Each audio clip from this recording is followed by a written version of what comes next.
ओम नमो भगवते वासुदेवाय नमः। Hello friends, welcome to my channel. इस वीडियो में आज मैं आपके साथ शेयर कर रही हूँ अक्षय तृतीया की सरल पूजा विधि।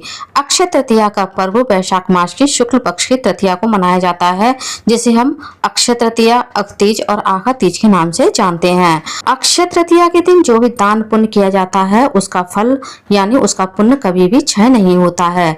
अक्षय तृतीया के दिन आप कोई भी शुभ कार्य बिना मुहूर्त देखे कर सकते हैं, जैसे विवाह करना हो, गाड़ी खरीदनी हो, गृह प्रवेश करना हो या फिर कोई भी मांगलिक कार्य आपको करना है या कोई व्रत या उद्यापन करना है तो आप अक्षय तृतीया के दिन कोई भी शुभ मुहूर्त, कोई भी शुभ दिन देखे बिना उस कार्य को आप कर सकते हैं। इसलिए अक्षय तृतीया को अबूझ मुहूर्त के नाम से भी जाना जाता है। तो चलिए आइए देख लेते हैं कि अक्षय तृतीया की हमें पूजा किस प्रकार से करनी है। अक्षय तृतीया की पूजा के लिए हमें सबसे पहले जमीन को साफ करके एक चौक मारना है। ये चौक आप हल्दी से, आटे से या फिर रंगोली वाले कलर से भी मार सकते हैं। चौक में मैंने अष्टदल कमल बनाया है। आप अपनी इच्छा के अनुसार स्वास्तिक का चिन्ह या फिर कोई सुंदर सी रंगोली भी बना सकते हैं। अब हम एक चौकी या पाटा लेंगे, पाटे पर पीला या लाल वस्त्र बिछा लेंगे। मैंने दोनों ही कलर के वस्त्र बिछाए हैं, आप एक कलर का वस्त्र भी बिछा सकते हैं। अब हम फूलों का या अक्षत का आसन देते हुए विष्णु जी और माता लक्ष्मी जी की फोटो को चौकी पर विराजित कर लेंगे। आप फोटो की जगह मूर्तियों को भी चौकी पर विराजित कर सकते हैं। इसके बाद हम भगवान गणेश जी को भी फूलों का आसन देते हुए चौकी पर विराजित कर लेंगे।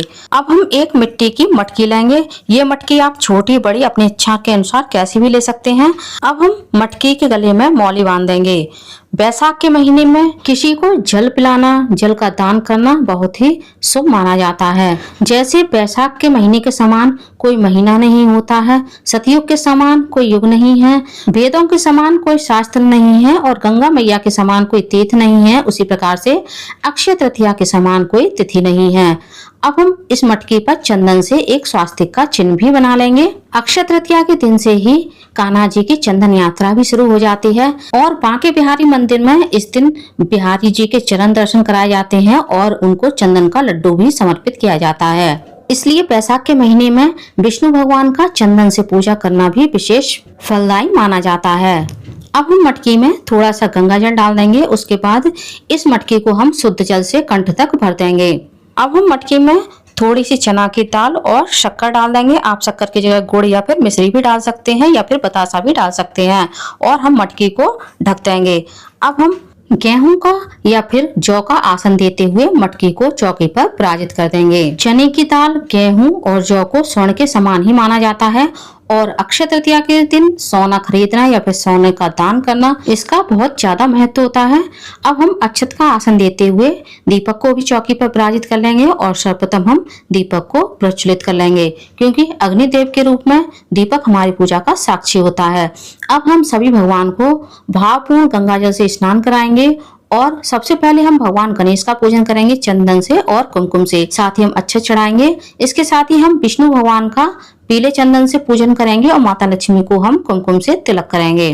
पूजा करते हुए आपको लगातार मन में भगवान विष्णु के किसी भी मंत्र का जाप करना है। साथ ही हम मटकी का भी पूजन कर देंगे और अब हम लक्ष्मी जी का भी पूजन कर देंगे। अक्षय तृतीया के दिन ही भगवान विष्णु ने परशुराम के रूप में धरती पर अवतार लिया था। साथ ही अक्षय तृतीया के दिन ही भगवान कृष्ण ने युधिष्ठिर को एक अक्षय पात्र भी दिया था, जिसमें जल की और भोजन की कभी कमी नहीं होती थी। अब हम गणेश जी को धूप घास और वस्त्र की भावना से मौली अर्पित कर देंगे। साथ ही एक जनेऊ भी अर्पित करेंगे और पुष्प और इत्र भी अर्पित कर देंगे। यदि आपके पास विष्णु भगवान और माता लक्ष्मी जी की फोटो या विग्रह ना हो तो आप अपने लड्डू गोपाल को भी पूजा में विराजित कर सकते हैं, क्योंकि लड्डू गोपाल भी विष्णु भगवान का ही अवतार है। अब हम विष्णु भगवान को वस्त्र के रूप में एक चुनरी, साथ ही एक फूलों की माला भी अर्पित कर देंगे और भगवान विष्णु को, लक्ष्मी जी को हम इत्र भी लगा देंगे।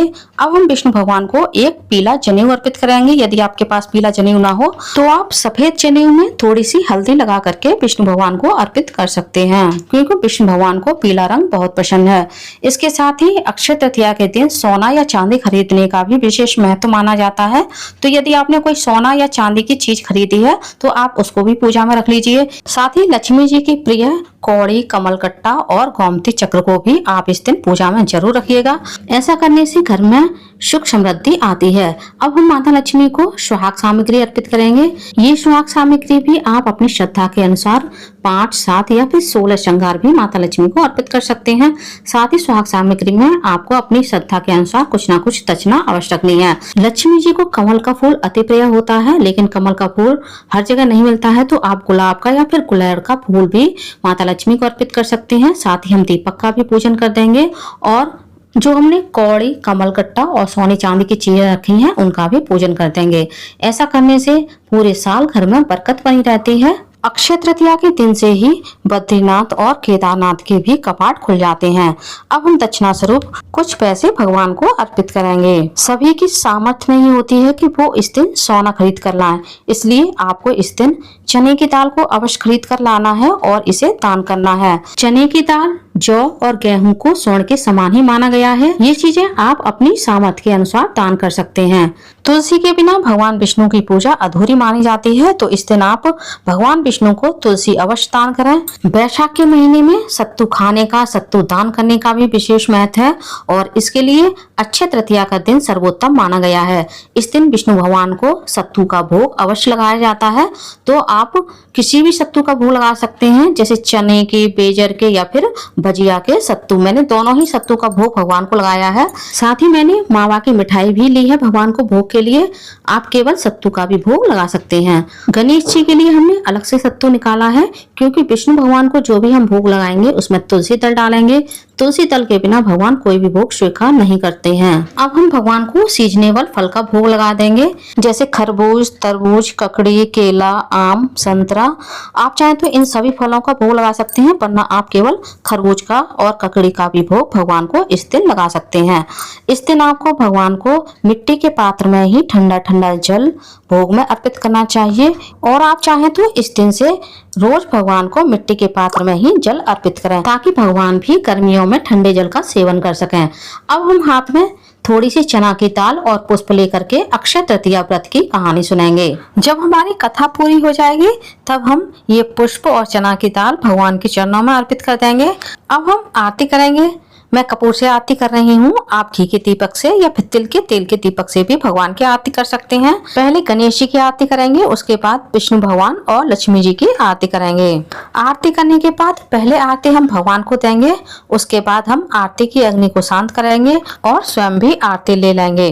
अब हम भगवान के चरण स्पर्श करेंगे और उनसे आशीर्वाद लेंगे और हाथ जोड़कर भगवान से पूजा में हुई भूल चूक के लिए क्षमा याचना करेंगे। अब हमने पूजा में जो जल का कलश रखा है और ये खरबूज रखा है, आप चाहें तो उसी दिन किसी पंडित को या अपने से बड़े को दान कर सकते हैं, अपनी सास को भी दान कर सकते हैं, या फिर आप अगले दिन भी इस कलश को दान कर सकते हैं। इसी तरह से आपने जो चना की दाल, गेहूं और सत्तू और लक्ष्मी जी को जो आपने सुहाग पिटारी दान की है, इसे भी आप किसी पंडित को या आपसे रिश्ते में जो भी बड़ी महिला हो उसे दान कर सकते हैं, या फिर आप इन सभी चीजों को किसी मंदिर में भी दान कर सकते हैं।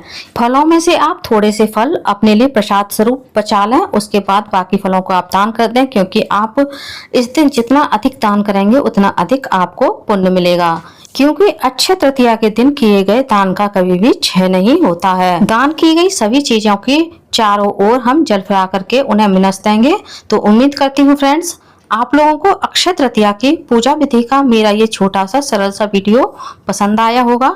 वीडियो आप लोगों को कैसा लगा कमेंट्स करके जरूर बताइएगा, और यदि आप मेरे चैनल पूनम की आस्था पर पहली बार आए हैं तो प्लीज चैनल को सब्सक्राइब कर लीजिए। वीडियो को ज्यादा से ज्यादा लाइक कीजिए, शेयर कीजिए, साथ ही बेल आइकन को प्रेस कर दीजिए, ताकि हमारी आने वाली सारी लेटेस्ट वीडियो की नोटिफिकेशन आप लोगों को टाइम से मिल सके। कमेंट्स बॉक्स में ओम नमो भगवते वासुदेवाय या श्रीमन नारायण अवश्य लिखिएगा। धन्यवाद फ्रेंड्स।